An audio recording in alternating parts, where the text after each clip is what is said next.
Oh, hello, Internet, and Happy New Year. Welcome to the Free-to-Play Cast, brought to you by MMOBomb.com, your home for all things free-to-play related. I am your host, just like every week, magicman Mike Byrne, and joining me, it's a 2015 Mr. Jason Winter. Is it really? I haven't written a check yet, but I'm sure that when I do, I'm still going to put 2014 on. Oh, of course. Everybody has that little scratch-off for the first month or two. First month, it's going to be until like September for me, probably. That's when I'll finally get it right. So how was the New Year? How was the holidays in general for Mr. Winter? There were holidays? What? Huh? I saw I was here every day writing articles all day long. Where were you? I saw your weekly bomb, and so I'm guessing, little foreshadowing that gaming might not have been as pleasant as it usually is. Let's get right to the news. We've actually got a pretty decent amount to cover. I thought it's a little slow right now. We're just coming out of Christmas, New Year's, all that fun stuff. And so the news is finally starting to pick back up, which is good. It gives us stuff to type about and talk about. But we've got a few goodies to talk about, so let's slide over and get started. All right, first up, here we go. There's a dead horse, and we're beating it. Here we go. Well, this particular dead horse we haven't talked about on this show. We've talked about a similar dead horse. We've written about it. We did write about it, yeah. I wrote about this one in particular this past week. So, The Elder Scrolls Online removed very surreptitiously, good word, very surreptitiously their 6-month subscription option. It just kind of came off. You can still sub for 1 month, you can still sub for 3, but those of you that were trying to get the biggest bang for your buck and were very happy with Elder Scrolls Online, no more discount for you. No more 6-month discount for you. You can still get the 3-month one, but it's just not as good. It's not the same, Jason. It's not the same. I'm going to show a little Elder Scrolls footage here. Credit where due. This footage comes from youtube.com/Force Strategy Gaming. My buddy Force over there does some great videos. Check him out. So, yeah, obviously we haven't done a first look or anything for a subscription-based game, so here you go. A little bit of gameplay. This is going to go ahead and be Black Desert. There we go. That's Elder Scrolls. Everybody for a minute there was like, what the? Elder Scrolls has changed. It looks amazing. Alright, so now you're looking at Force Strategy Gaming's Elder Scrolls Online footage. Before we get into speculation on the 6-month subscription thing, though, since we've never really had a chance to break it down, both you and I have played a pretty substantial portion of Elder Scrolls. How far did you actually make it? I got to like level 17 or 18. Oh, so you kind of dropped out pretty early. Yeah. I played about 3 weeks out of my first month. And yeah. So overall impressions, a bit of a different beast when it comes to some things. It, obviously was trying to pull the Elder Scrolls lore, that fan base into the MMO and grab the MMO fan base that maybe hadn't played Elder Scrolls games and kind of mesh them together. They were never, ever going to be able to make both of these audiences happy. From the moment this game was announced, they were doomed to piss some people off. But talk about your experience in the game a little bit and your general thoughts, a little Jason Winter review, if you will. Well, worst inventory system ever. That's the first thought. That's a hot button with you. That is. I'll kill 10 rats as long as it's got a great looking bag. As long as anyway. I've talked about that on Twitter. Other people have agreed with me, so clearly it's correct. But in terms of the gameplay, yeah, I thought it was all right. As someone I've played hundreds of hours in Skyrim, Oblivion, Morrowind, and all that. It was all right. It just didn't seem to really click for me. Like, it just wasn't special enough. It like I said, it felt a little like a MMO, and it felt a little like the single-player game. And I like both. I like MMOs. I like the single-player game, the single-player Elder Scrolls games. And I just didn't like the fusion of them that much. And I just felt like it was kind of lacking just overall in the feel of like an Elder Scrolls game in a lot of ways. Maybe that's because there were people around. Maybe because, like I used to say before, like, I think we talked about this a long time ago back on Twemo. We're like, I don't know that we want an Elder Scrolls game where there are hundreds of people running around. I'm happy with a game where there'd be like a few people. More like kind of like a DayZ kind of size in terms of occasionally running into people and teaming up with them, as opposed to having, like the one thing I get is I would get a quest to go into a cave and kill some spider boss or something, and there were like 12 people in the cave already, and we're just kind of queued up to kill the spider boss. It's like that wouldn't happen in a game where, because you're not used to that in an Elder Scrolls game. You're used to just going in and being the only person there, doing your thing, and that many people just kind of got in the way. I thought, like I didn't want that many people. I didn't want it to be a massively multiplayer online. I wanted it to be a slightly large multiplayer online game. I guess was just my opinion of it. Yeah, and I tend to agree with that. I mean, I would even go a step further or a step smaller, if you will. I wanted Skyrim that I could play with my buddies. Co-op, like a 4-player. Yeah, you know, that's... I can agree with some of that, but also like it's nice having these sort of random meeting with people, like I said. Yeah, and that's the one thing that really killed this game for me.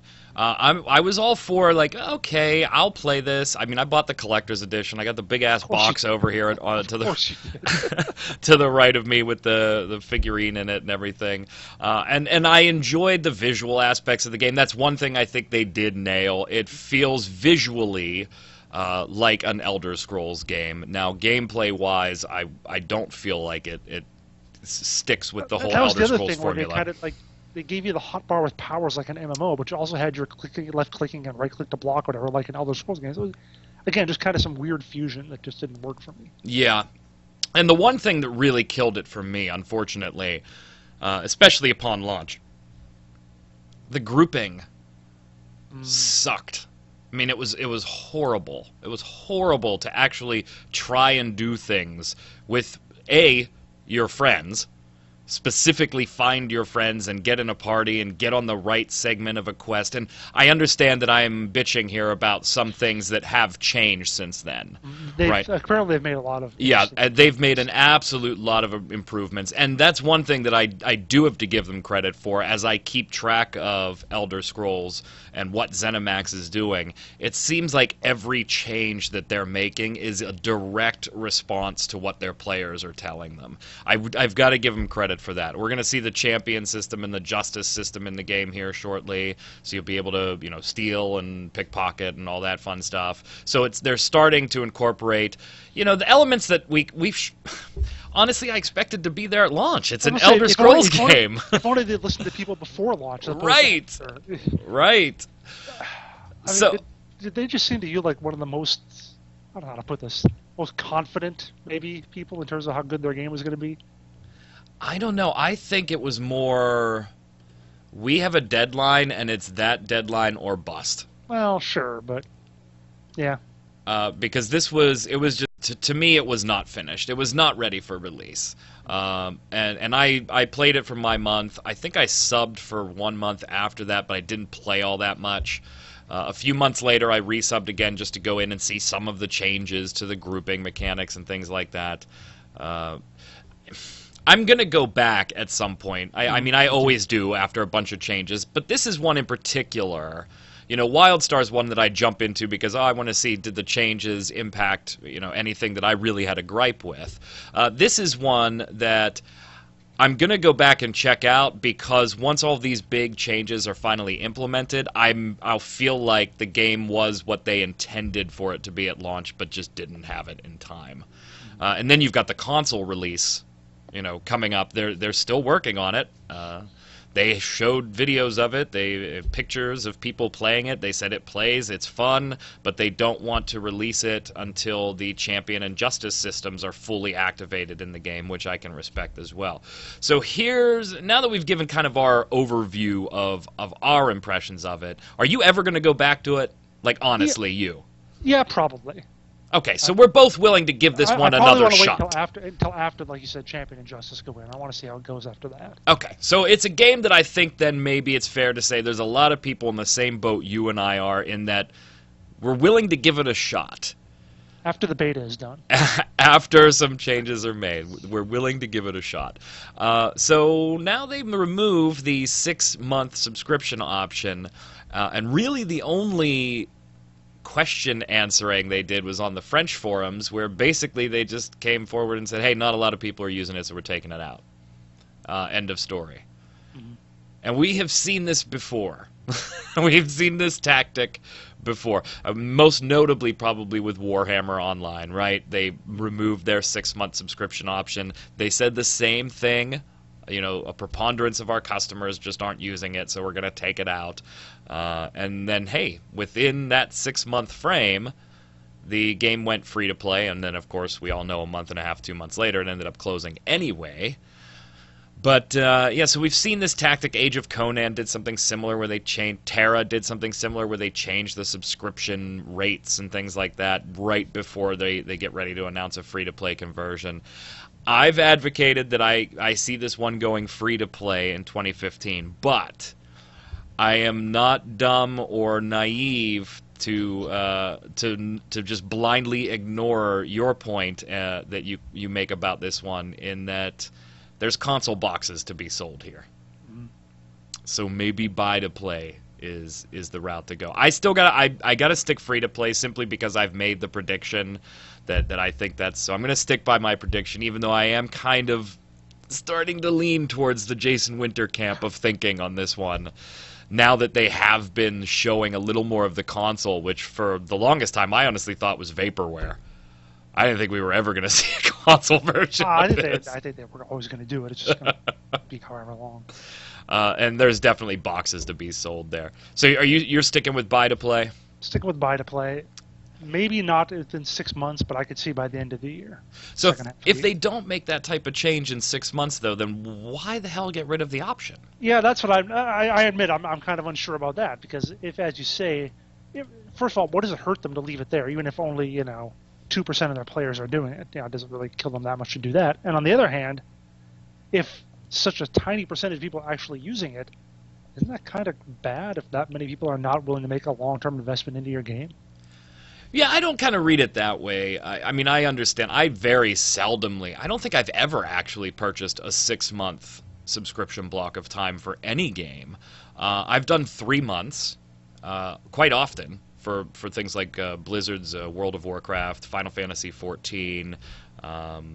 The Secret World is one that when I get the urge to play it, I know I'm going to play it for a couple of months, and I'd rather just sub, so I sub for 3 months and do it. But so I don't hold that one against them, but I am totally with you in that even if only 1% of your player base was using it, you already built it, it's already there, it's not costing you anything additional to keep running it. But then I saw speculation on the forums that was like, it's an extra $6 every 6 months, and for ZeniMax, and I was like, man, that's really a jaded way to look at things, isn't it? Is that, you know what, we really need to milk our player base that we have left right now while we get ready for the console release. So let's take 6 months out so we can get $5 and $6 extra dollars. Yeah, but companies always want you to buy in bulk, though. They'd rather have you buy a 6 month than buy a 3 month, with the possibility you'll buy another 3 month later. So yeah, oh, absolutely. I don't think that's a reason for it. I don't know. I think we're going to see... I'm still going to stick with free-to-play, but I think within the next 6 months, we'll have a console date announcement, and I actually think a release within the next 6 months. Didn't we have a console date announcement before? Within the next 6 months, we'll actually see the console release, okay. And that release will be the trigger for the buy-to-play. Could be. I really think you're right about buy-to-play, but I'm going to stick to free-to-play just because I was an asshole and said it. Because otherwise you can't really cover it on the site. Right. So, yeah, I'm going to stick with free-to-play for now. Elder Scrolls. Why you do me wrong like that? Moving on, let's talk about esports. So we've got in 3 days from the recording of this episode is Tuesday the 6th. So on the 9th, we have the Smite World Championships coming up.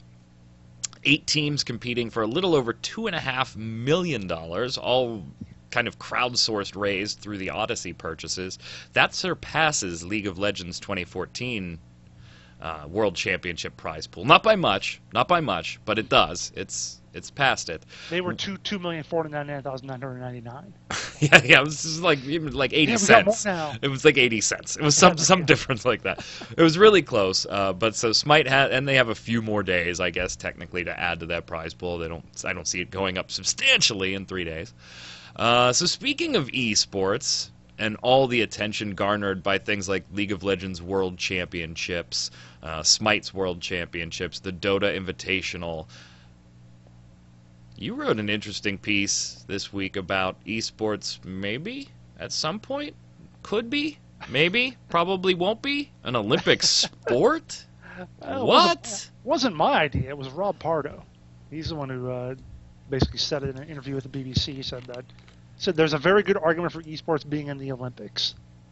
When you look at esports, it's a very competitive skill set, and you look at these professional gamers, and the reflexes are lightning quick, and they're having to make very quick decisions on the fly.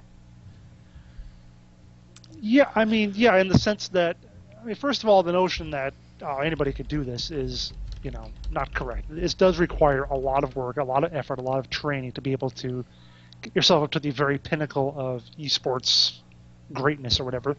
In the same way that it takes that to get to be a great football player or tennis player or whatever.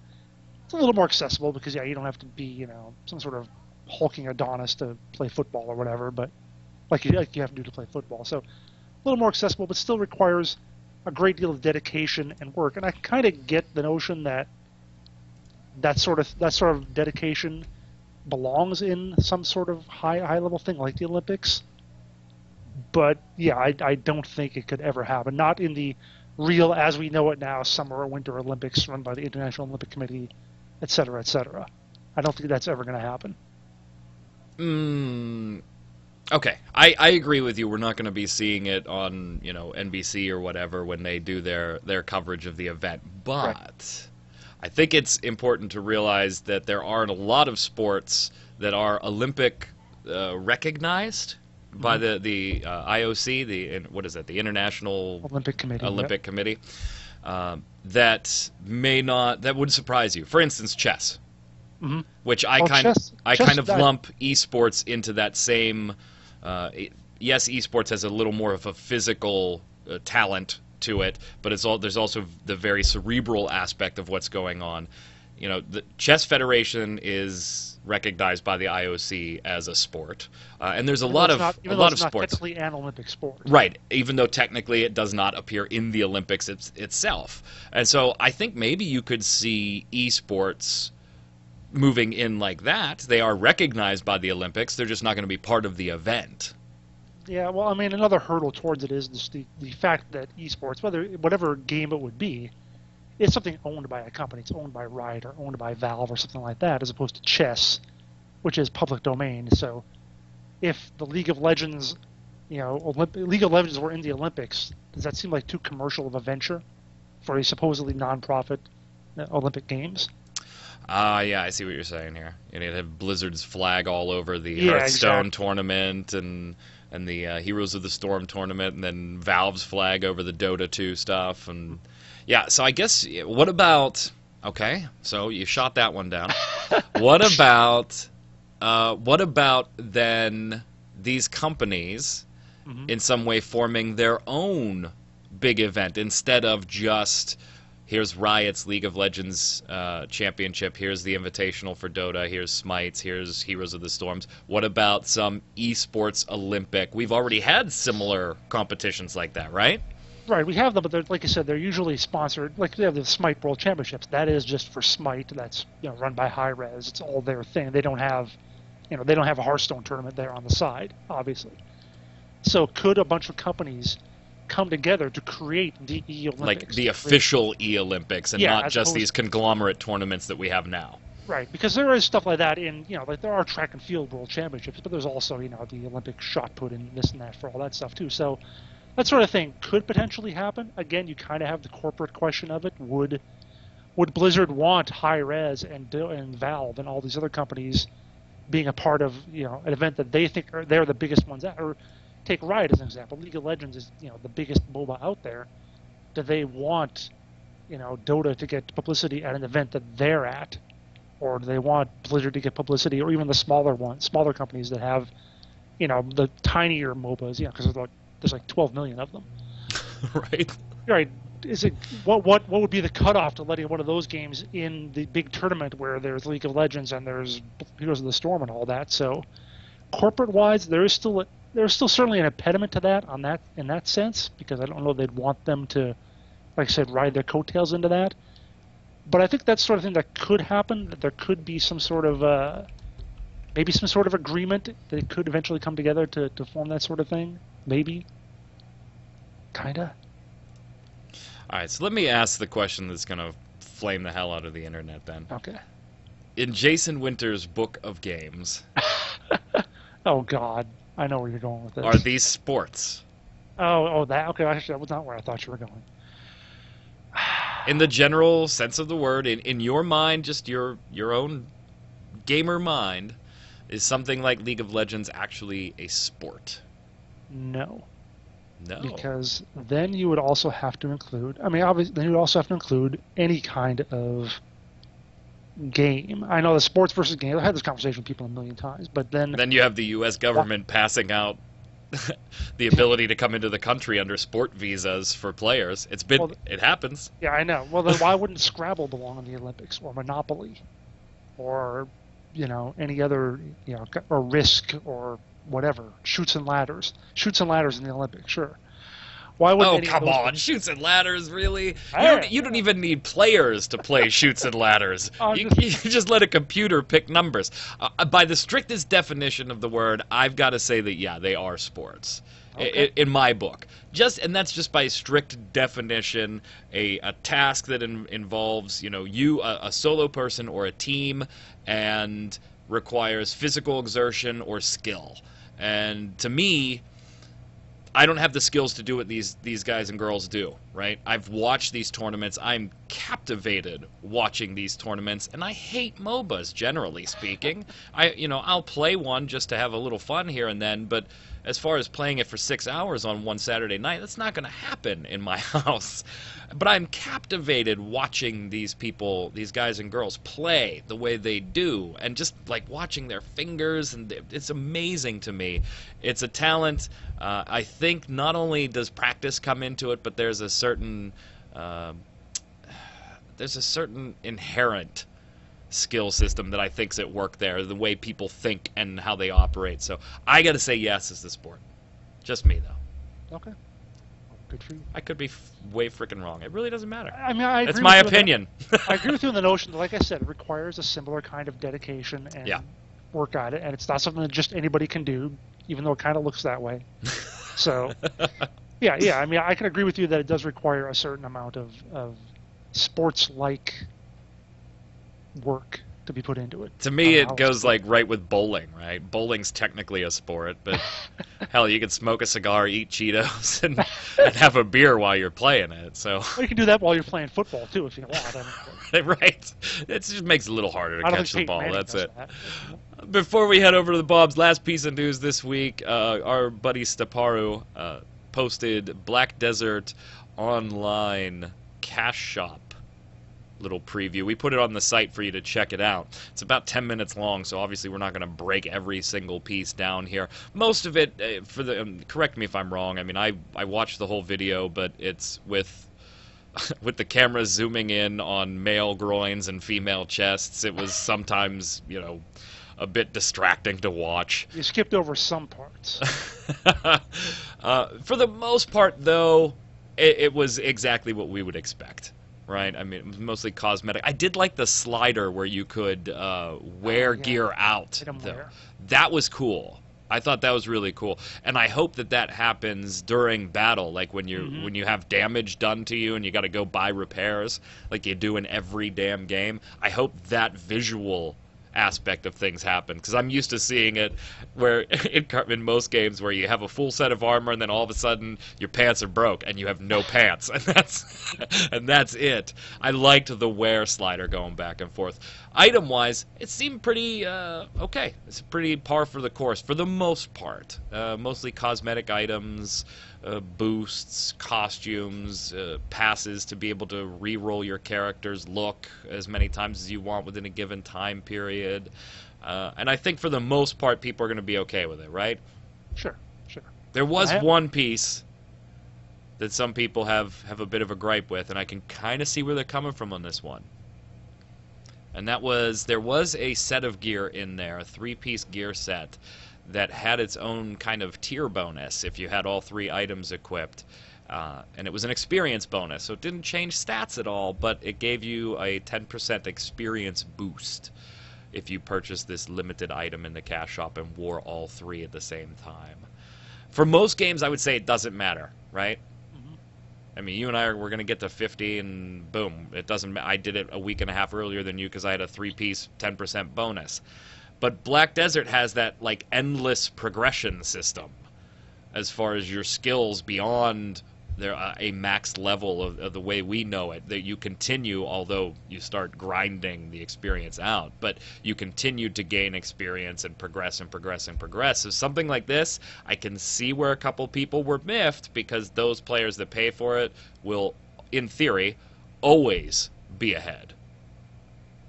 Now, how does that gear work, though? Is it gear that you always keep on you, or right? Is it like that's stuff you can eventually replace. Like right. That's why I said in theory, because there's obviously, not being in English, we can't read a lot of the details here. So it could very well just be a, hey, we'll give you a 10% until you hit level 30, or until you hit level 50, until you hit level 100, whatever kind of limit they want to put on it. There could be one of those limits, but just seeing an item like that in the cash shop was disconcerting to a few players. I guess it doesn't bother me that much anyway, just because almost every free-to-play game has some sort of XP booster in general. You might just buy a thing, you get a little consumable, you click on it, you get plus 25% XP for an hour. So this seems to me just like that same sort of thing. You're still spending money to increase your XP gain, which they all have, or they have the buy yourself to max level now, which we talked about last time. So I guess it doesn't bother me that much, I suppose. Even as you say, with the ability to do it even after you level up the max. Yeah, and obviously, yeah, we've seen consumable potions like this before, and I don't have a problem with them being in there. If you want to pay, even another example almost on the same line is like a subscription option for a lot of games, which gives you an automatic plus 10%. A lot of those give hey, you get more XP if you subscribe or something like that. And it's kind of in that same vein to me. Yeah, I would agree with you. If it behaved like every other MMO, where eventually the experience meant diddly squat. Once you hit level 50 or 100, that was it. You were done. You didn't need experience for anything else. I do kind of see where players are coming from in this. Yes, after you get to max level, it is a huge grind to keep leveling these skills and stuff up. But if you're able to use this gear, if it's still applicable at that point, you will always be 10% ahead, which could, in theory, impact your ability to gain skills and power over mine. I'm not angry about this one yet. It just kind of raises a little eyebrow, It's not even a shocked look on my face. It's just a one eyebrow slightly up, and I'll be watching you. Like I'm gonna be watching you, Black Desert Cash Shop. I'm gonna be watching you. You step out of line once. You mentioned subscriptions real quick before we head over to the weekly bombs here. So Revival, I posted about this today. Revival, it's a sandbox MMO, kind of harkening back to some of the older Dark Age of Camelot type gameplays and things like that. I don't want to get too much into the game. We'll talk about it when this game's still like 2 years away, even if it actually comes up, if out at all. If you want to read a little bit about it, check out mmobomb.com.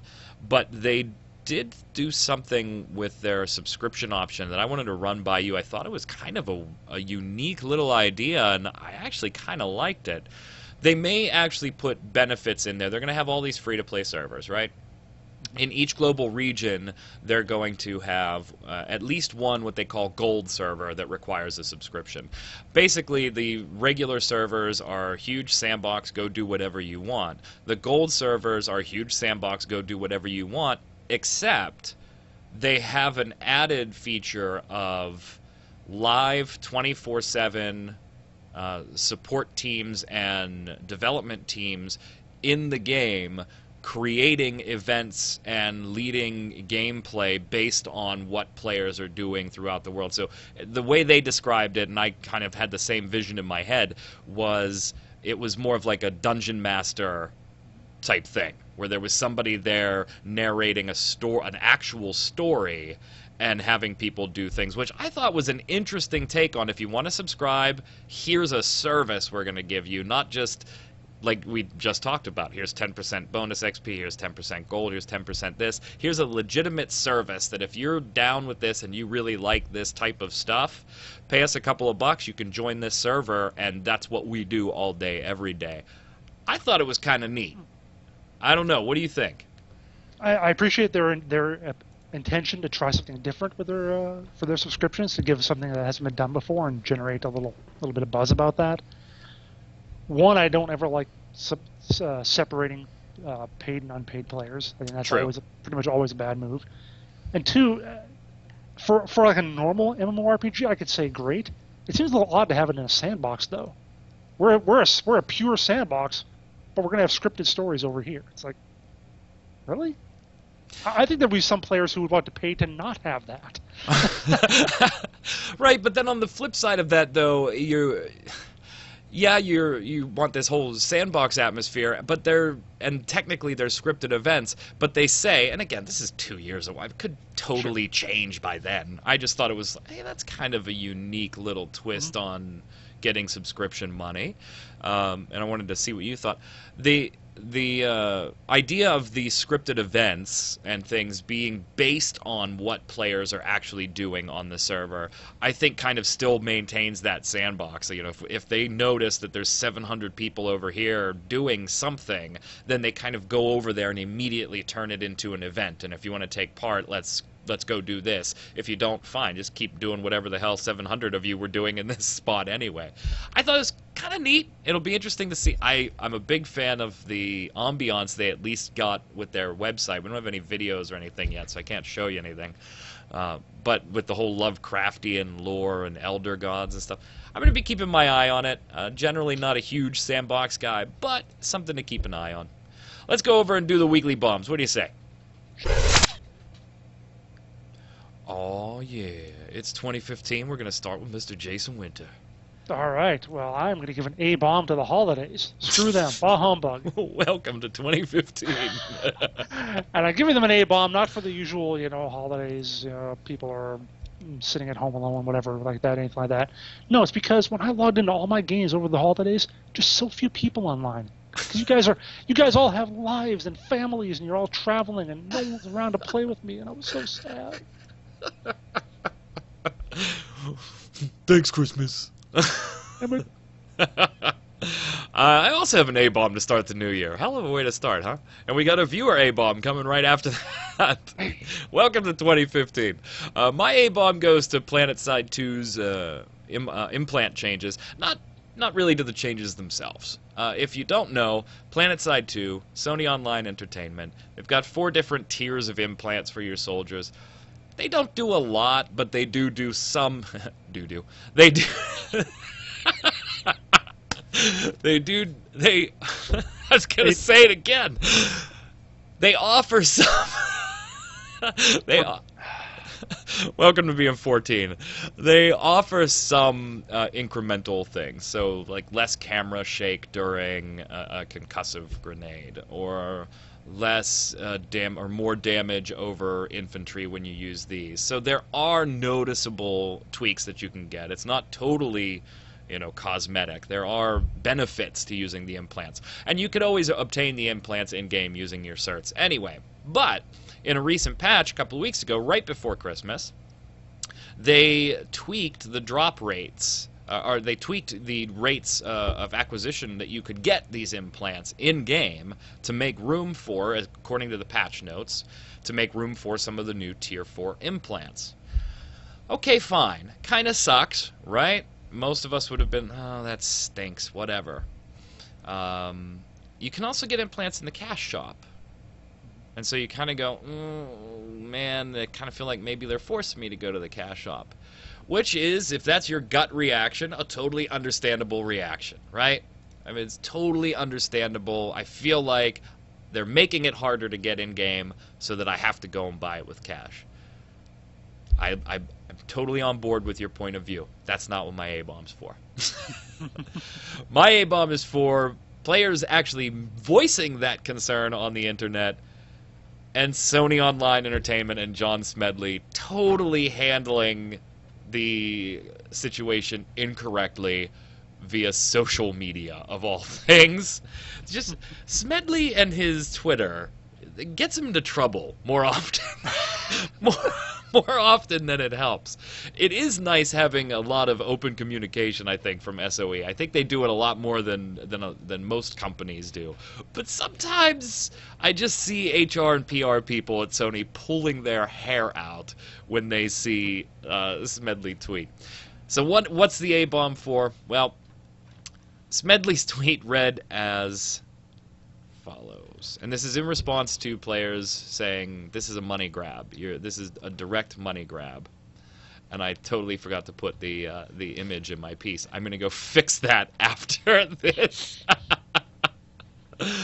It basically came out and said, we're in the business of for those of you that want to make this about a money grab. We need to make money. That was it.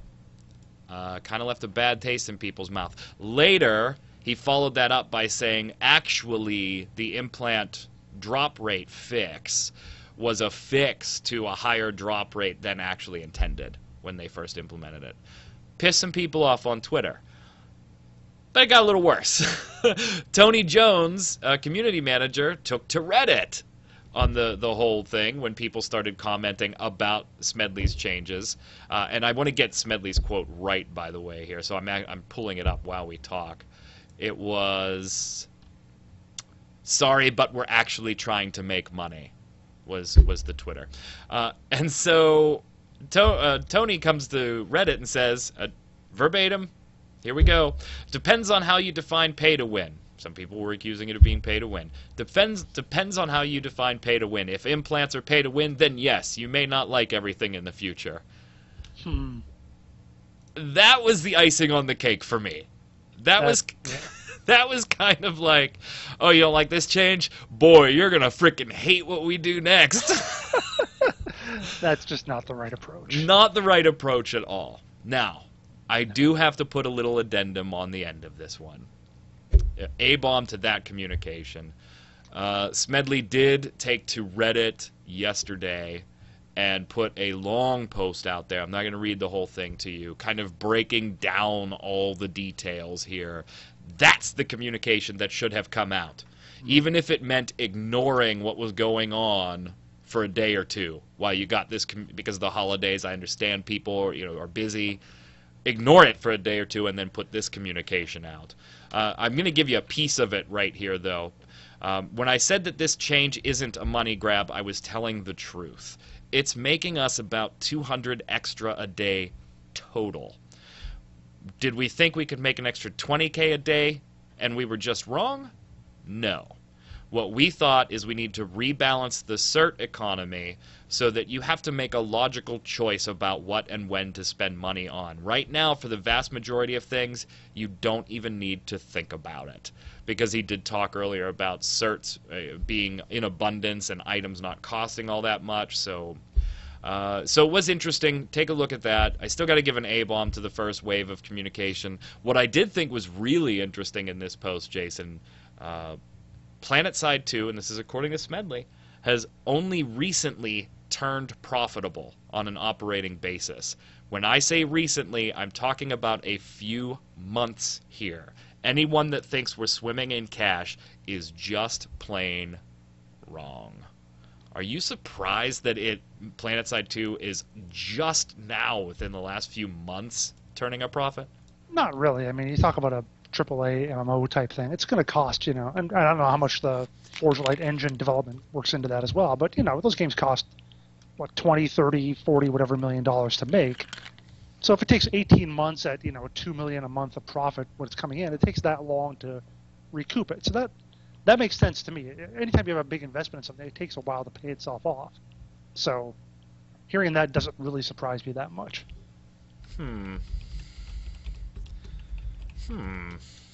Just pulling up PlanetSide 2's release date. November 2012. So it's been about 2 years and a couple months. 2 years and 3 months. So it took them about a year and 3/4 or something, or close to 2 years to start turning. I don't know. All right, go ahead. We only have one A-bomb from viewers this one Which is good, because you had the longest A-bomb ever, right? I did. Well, that's because I felt like I had to be fair and give the update, you know. From viewers, you go ahead and take it. And viewers, you need to put your weekly bombs in the videos. I know it was the holidays, and everybody wanted to answer our question of the week. Everybody answered that last show, which we appreciate. But don't forget your weekly bombs, too. Big part of the show. Go ahead, sir. Right. This is from Alpha Dragon, who says, A-bomb to Skyforge. Skyforge is nothing but a generic MMORPG. It has a Guild Wars 2 feel and nothing innovative. It's just a plain system like almost all MMOs out now, just with a new paint job and sparkly and shiny animation. And I sort of feel like this is... I'm not giving it an A-bomb right now, but I definitely want to know more about it, other than just, hey, it's the new shiny thing. I'm skeptical of it, but I'm not like, it sucks yet. Yeah, I don't think they're doing themselves any favors with the videos they've released so far. And we don't have to talk about that again. Go back an episode or two when we did talk about the Skyforge video they released, and you'll see why. And I'll forward your comment onto Spunkify. I'm sure he's listening right now. Question of the week: what new feature or system would you like to see in MMOs in 2015? Nothing is off limits. Dedenstein says, what I want to see next year is more games offering a hardcore-style server. Servers that significantly increase difficulty, turn off convenience features like looking for group systems, and do more to penalize failing. Servers that are more in line with what the old first wave of MMOs like EQ1, Ultima Online, and Dark Age of Camelot were like. People want it, and seriously, it will shut up all the whiners who have rose-colored glasses surgically welded to their faces. I'll happily give up a raid tier for it. I don't know. I think this falls in the we all think we want it, and then when somebody gives it to us, we realize we don't. And he's exactly says it in the last part. He says people want it. They really want it. But it'll shut up the whiners who have rose-colored glasses. It's like he's kind of at odds with those two statements. And maybe he wants it. Maybe he doesn't. Maybe he's realistic about it. I'll grant you. But I kind of agree. I would almost like to see that, just to see the people hate it, which kind of what happened in WildStar. I kind of saw how that went. But anyway. Yeah, I mean, to a certain extent, I agree. I do like harder aspects of things like that. I remember de-leveling. That's a thing that I wouldn't be, go ahead, put it in a game now, because I thought it was, oh man, I don't want to die, I don't want to die, I don't want to die, I don't want to die, damn, I died, But I don't know. I think WildStar tried to do some of that. Maybe not as hardcore as Dedenstein's talking about, sure, but tried to do some of that, and we saw the backlash there. Go ahead, sir. All right. Next comes from Roberto Masimas. That's how I'm going there. Says, I'd like to try Skyforge. A level-less system is definitely awesome, but it has to be non-subscription. Well, it is free to play, so. Okay. That's the feature he wants is Skyforge? Well, anyway. He says, all right, for 2015, I just wanted to see all the stuff that was supposed to come out in 2014, but didn't. And a couple of things like Black Desert and EverQuest Next. For future games, I hope we start seeing level-less systems, ridiculously complex crafting lore systems, creature populations that are dynamic and behavior-driven, more sandboxing, and much better AI. I think he just wants to see EverQuest Next, because that's like a lot of what's in that level-less, AI. I read the same thing. Yeah. In there, I was like, you're probably going to want to check out EverQuest Next, based on everything we're hearing so far. It's TJ says, I'd love a rebirth system. I think I kind of pitched one of these a little while ago, didn't I? Take your character to max level, and then once you hit it gives you the option to stay at cap or reset with a small boost to your main stat. So in your first life you're a tank, but rebirth as a mage. You'll carry a small boost to your HP or defense to the mage.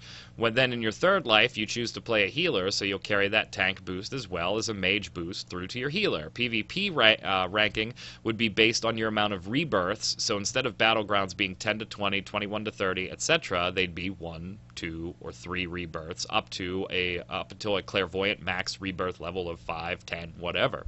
You could even go as far as carrying the racial passives of your past lives through with you.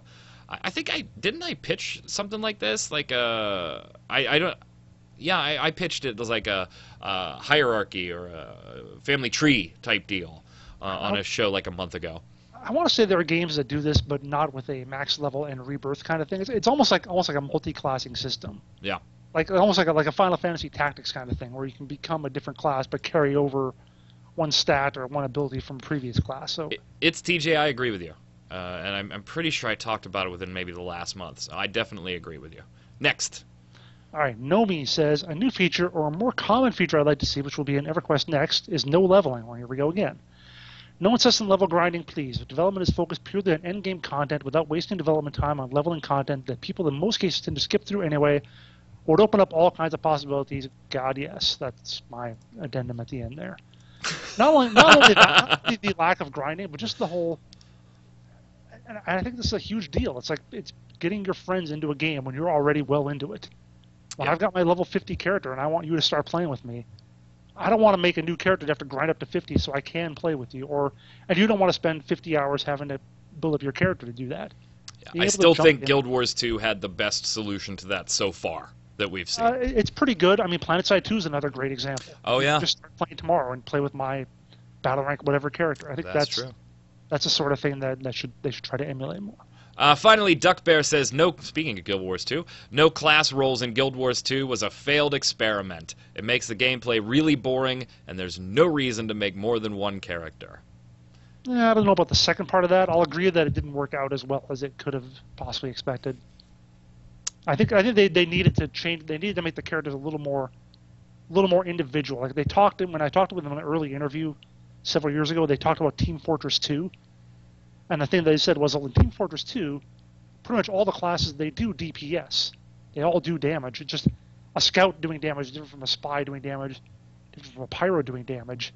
And you get a different feel with each of those. But I don't think that kind of individuality carried over quite as well to Guild Wars 2. I think they homogenized them a little too much. Question of the week for next week, in honor of PlanetSide 2's team defining pay to win.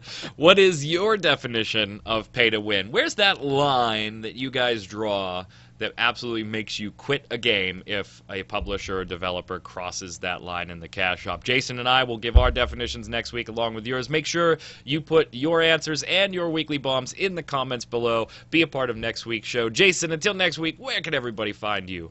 Find me on Twitter @WinterInformal, streaming twitch.tv/JasonWinter, blogging jasonwinter.wordpress.com. Mike Byrne, a.k.a. Magic Man. You can follow me on Twitter @MagicMan1, MagicKMAN1. Or, of course, come on over to MMOBomb.com. Check out all the giveaways and all the content Jason and I are writing. And next week, we just might have a special third host with us. Until then, gang, stay safe, and we'll see you out on the servers.